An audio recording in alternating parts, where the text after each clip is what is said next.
Hi everybody, welcome to Champion Trading. What we're showing you today, this is a Walker 500 gallon scrape agitated liquifier.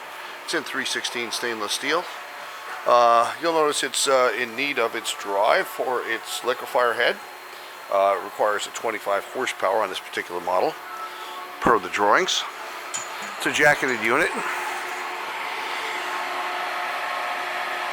Of course, we'll require the scrapers on there. We can offer this unit fully reconditioned, or you can buy it in working, tested condition as you see it here now. It's a 7.5 horsepower Nord drive up top, large 18-inch manway. That's about 4 or 5 3-inch tri-clamp inlets up top. Once again, it is in 316 stainless. You'll see we have a temperature probe on the bottom. One zone on the bottom jacket and one on the side. The breather up top there as well. You'll find this in our inventory under our website under mixers, then click the subset miscellaneous.